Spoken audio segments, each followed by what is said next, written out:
అబ్బా మస్తు ఆకలైతున్నది. హోటళ్లకు పోయి వేడి వేడిగా మన తినాలని ఉరకటోళ్ళ కోసమే నుల్లా గి వార్త చూస్తున్నారు కదా. హోటల్ లేసొంటి తిండి పెడుతున్నారో మొత్తం కుళ్ళిపోయిన మాంసం, ఖరాబైన బిర్యానీ, మురిగిపోయిన కూరగాయలు, డేట్ అయిపోయిన మసాలాలు వాడుకుంటా పబ్లిక్ పానాలతోని శిలగాటమాడుతున్నారట కొందరు గిట్లా. రాజన్న సిరిసిల్ల జిల్లా వేములవాడలున్న హోటల్ కు పోయి ఫుడ్ సేఫ్టీ ఆఫీసర్లు చెకింగ్ చేసే వరకు గీ ముచ్చట బయటపడ్డది. మేడిపండు చూడ మేలిమై ఉండు, పొట్ట విప్పి చూడ పురుగులుండు అన్నట్టు మీదికేమో రంగురంగుల లైట్లతోని కస్టమర్లను అట్రాక్ట్ చేయనికే హోటల్ ను మొత్తం అందంగా డెకరేషన్ చేస్తున్నారు. కానీ లోపల చూస్తేనైతే పబ్లిక్ పెట్టే ఫుడ్ మొత్తం కల్తీ చేసి అమ్ముతున్నారట. గిట్లా ఏడ చూసినా ఈగలు, దోమలు, జిల్ల పురుగులేనట. ఇక లోపలున్న కిచెన్ చూస్తే బాత్రూమ్ కంటే దారుణంగా ఉన్నదట పరిస్థితి. ఇక ఇది చూసి ఫుడ్ సేఫ్టీ ఆఫీసర్లకే దిమ్మ తిరిగిపోయిందట.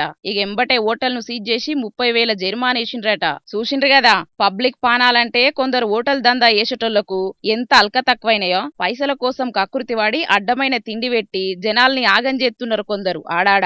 గిసొంటోళ్లతోని జర పైలం మరి.